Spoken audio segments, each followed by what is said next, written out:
அப்படியாப்பட்ட ராஜசபையிலே இன்றைய தினமாக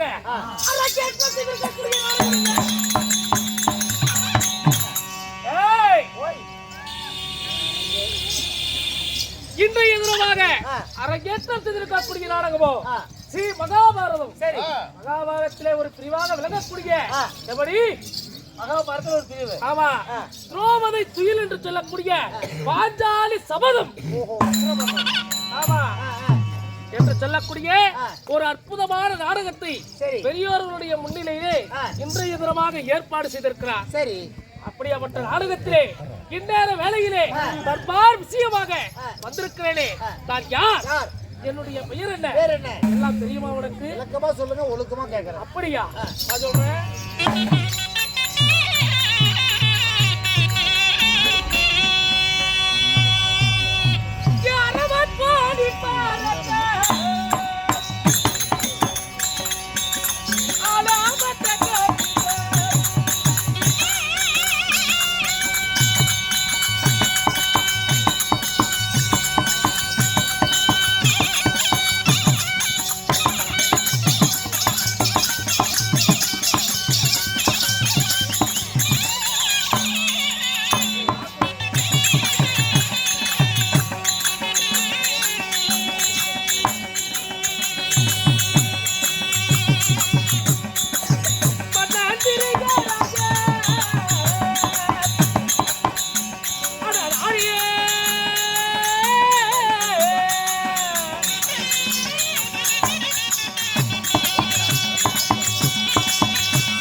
துரியோதனம் ஒளிக.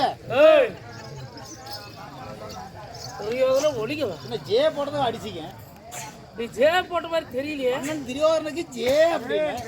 ஓஹோ. அப்புறம் அதுக்கு அடிச்சிங்க. அதனால சரி தப்பா என்னமோ நினைச்சிட்டு ஒளிக. அண்ணன் திருவாதிரைக்கு ஏய் ஒரே வெட்டுதான். 2 துண்டா கட்டாயிரம் போயிரு ஜாக்கிரதை. அப்படியா? சரி சரி. தன்பா சொல்லுங்க, நீங்க யாரு? நான் யார்? என்னுடைய நாடு நகரம் தெரியுமா? சொல்லுங்க. உலகம் இருப்பதா 56 தேசம். சரி. இந்த 56 தேசத்திற்கும் தலைநகராக விளங்கி வரக்கூடியது எது?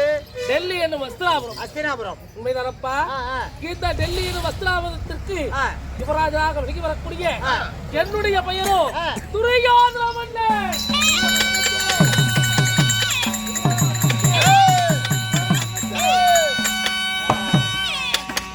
சரிங்க சாமி. மன்னாதி மன்னன். மன்னாதி மன்னன். மகடமுடி வேந்தன். மகடமுடி வேந்தன். வணங்காமுடி சேகரன். வணங்காமுடி. ஏய் வணங்காமுடி சேகரன். ஆமா. அரவக்கொடி படைத்த. யாருக்கு வணங்க மாட்டீங்க? உண்மைதாப்பா. யாருக்கும் வணங்காத முடி. யாருக்கு பயப்பட மாட்டீங்க? உண்மைதான். நல்லா கேட்டுங்க. அப்பேற்பட்ட வீரர் யாருக்கும் பயப்பட மாட்டீங்க? யாருக்கும் பயப்பட மாட்டேன். பின்னையா கந்துக்காரரை கண்டா போய் ஒளிகிற? இப்படி என்னுடைய வாரத்தை வாங்கி விட்டானே. நாய் திரம் கண்டா வீட்டுக்கு வர்றதில்லை. போய் காட்டுல போய் ஒளிஞ்சுக்கிறேன். ஏய் கந்துக்காரன் வந்து தொலைட்டு போயிடுறப்பா. ஓய் அப்படியாப்பட்ட மன்னர் துரியோதனாக நான் இருந்தாலும் என்னையும் பெற்றெடுத்தாரே. உங்களையும் புள்ளன்னு பெற்றாங்களே. ஏய் ஓய் எல்லாத்தையும் பிள்ளைன்னு தானே பார்ப்பாங்க. உங்களை பெற்றெடுத்த தாய். என்னை பெற்றெடுத்த தாயார் தந்தையா அவங்க யாரு? யார் தெரியுமா? யாருங்க? சொல்லட்டுமா? சொல்லுங்க.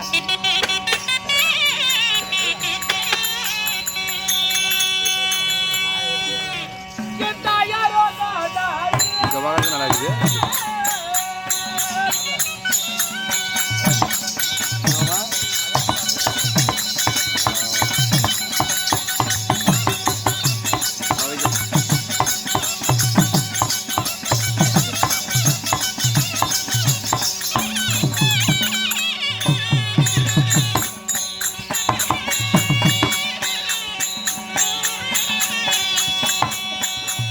மொத்தமாக சுற்றுது.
என்னுடைய தாயார் தந்தையார் என்னுடைய தந்தையார் பெயரோ சரி திருதராட்டிய மகாராஜன். ஓ உங்க அப்பா பேரு? ஆமா. யாரு? திருக்காட்டு மகாராஜன். ஏய் அப்படியே சொன்ன சொன்னீங்களா? திருக்காட்டு மகா திருதராட்டிய மகாராஜன். திருராட்சியம். ஆமா. எனது தாயாரோ காந்தாரி அம்மா. தாயார் காந்தாரி. ஆமா. சரி. இப்படி இருவருக்குமே அள்ளி செல்லமாக நாங்கள் எத்தனை பேர் பிறந்தோம்? சரியாக 100 பேர் பிறந்தோம்.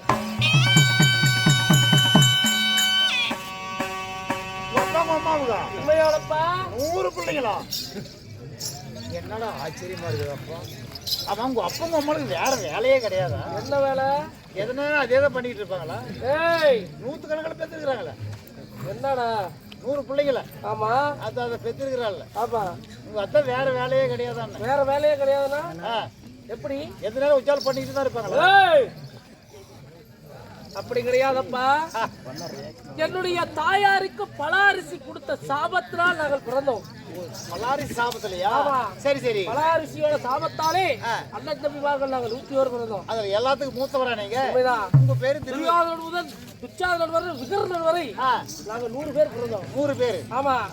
இப்படி பிறந்து எங்களை ஆளொரு வேலை பொழுது வண்ணமாக வளர்த்து வாழ்வு செய்திருந்தாலும் நண்பா, எங்களுக்கு பகையாளிகள் இருக்கிறார்.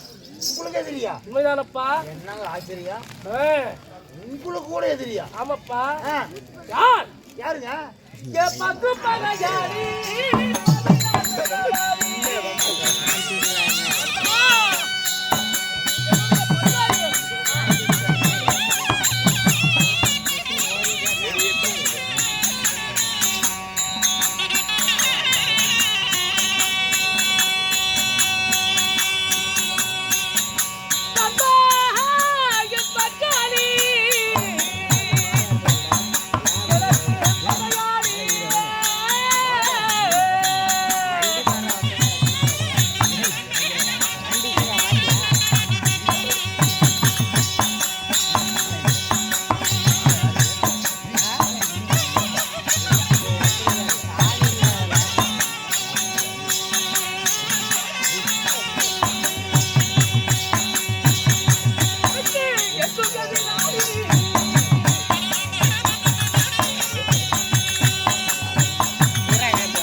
என்னுடைய பங்கு பகையாளிகள் யார் தெரியுமா? யாரு?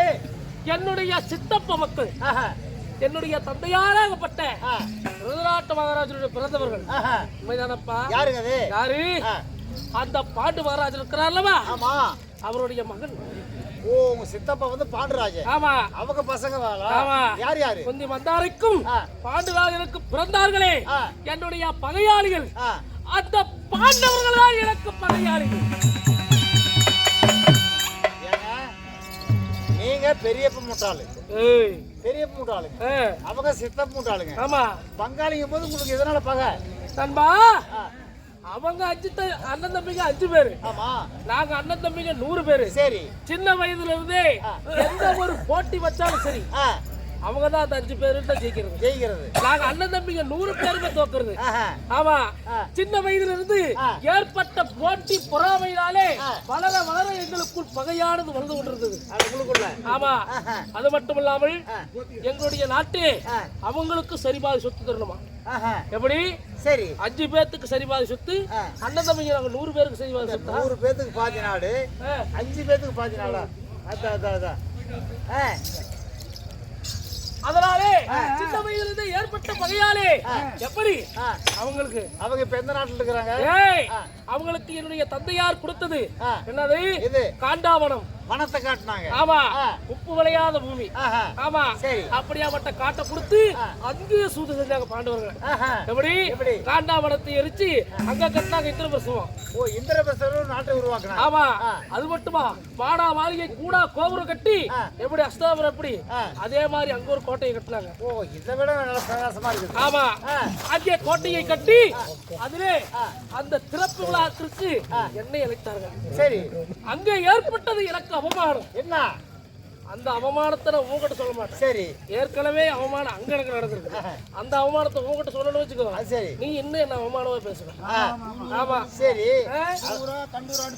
அதான் கோழி காலில் சலம் கட்டினா குப்பை கலர். அது மாதிரி நீ எல்லா பக்கம் கிளறி விட்டு வந்துருவேன். ஆமா. சரி. அப்ப நான் கோழியா? கோமாளி இல்லையா? கோமாளிதான்ப்பா. அந்த மாதிரி சொல்றேன். அப்படி சின்ன வயதுல இருந்து ஏற்பட்ட பகையாலே என்ன பண்ணேன்? குடிக்கின்ற தண்ணியிலே குண்டூசிகளை போட்டேன். ஓஹோ. ஆமா. படுக்கின்ற பாய்தலிலே பாம்புகளை விட்டேன். ஆமா. அதுல செத்தாங்களா அந்த பாண்டவர்? சாவல. அதுலயும் சாவல. அது மட்டும் இல்லாம நடக்கின்ற வழியிலே நச்சு முற்களை போட்டேன். அதுலயும் நீங்க சாவல? நாங்க சாவல. இல்ல அவங்க சாவல. அதுலயும் அவங்க சாவல.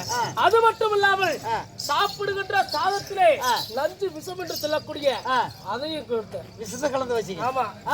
அதுலயும் சாவல. பாருடா. அது மட்டுமா? எங்களுடைய நாட்டிலே அரக்குமா மாளிகையானது கட்டி அவங்கள தந்திர முறையா வர வச்சு அரக்குமா மாளிகைன்னா எப்படி? எப்படி அரக்குமா மாளிகைன்னா பஞ்சு எப்படி நெருப்பு பக்கத்துல போனா பக்குன்னு பிடிக்கிற மாதிரி அது பஞ்சு. ஆமா. பஞ்சு உங்களையும் சூடம் என்று சொல்லக்கூடிய எல்லாத்தையுமே சேர்த்து ஒரு மாளிகை கட்டணும். சரி. அரக்குமா மாளிகை. அதுல பாண்டவர் செத்தாங்களா? அதுலயும் சாவல. சாவல. எதுலயுமே சாகாம இதற்கு என்னதான் வழி அப்படி என்று இன்றைய தினமாக அந்த பாண்டவர்களை ஒரு வழியாக செய்தோம். அதனாலே இன்றைய தினமாக என்னுடைய மாமன், என்னுடைய குலவிளக்கு, என்னுடைய மாமா ஜெகனி மாமா இருக்கிறார், அவரை சென்று பார்க்க வேண்டும். அவரை சந்தித்து அவரிடம் ஆலோசித்தார். அவங்க அழிக்கிறதுக்கு என்ன பண்ணலாம்? ஆமா. அவரிடம் ஆலோசித்தால் அவர் எனக்கு தக்க யோசனையானது அவர் சொல்லுவார். சரி. அதனால உடனடியாக என்னுடைய மாமாவாகப்பட்ட ஜெகனியை பார்க்க வேண்டும். சரிங்க. அது மட்டும் இல்லாமல் எனக்கு திருமணம் ஆகிவிட்டதப்பா. அப்படியா? ஆமா. நம்ம பொண்டாட்டியாருங்க. இல்ல உங்க பொண்டாட்டியாருன்னு கேக்குறேன். நம்ம பொண்டாட்டினா எப்படி? எங்க பொத்தாமதோ வர்ற வார்த்தைங்க. இந்த லைட்டுக்காரரை பார்த்து இது நம்ம லைட்டான்னு கேக்குறோம். ஆமா. இந்த ஊருக்காரரை பார்த்து இது நம்ம ஊரான்னு கேக்குறோம். ஆமா. அப்படிதான் ஒரு பொதுவா வர்றது. ஏய், அத்தனை பொருட்களுமே அடுத்தவங்க கூட சொந்தம் கொண்டாடலாம். ஆமா. கட்டிய மனைவிய அவங்கள தவிர வேற யாருக்கும் விட்டுவும் கொடுக்க கூடாது, சொந்தமும் கொண்டாட முடியாது. சரி. அப்ப ஊம்படாட்டி பொண்டாட்டி என்ன ஊம்பிடுமானு உங்க பொண்டாட்டி யாருங்க சமாசாரம்? என்னுடைய மனைவி பானுமதி பெருந்துருவாள். பாரப்பா. ஆமாப்பா. நம்மளுக்கு பானை பூதியா?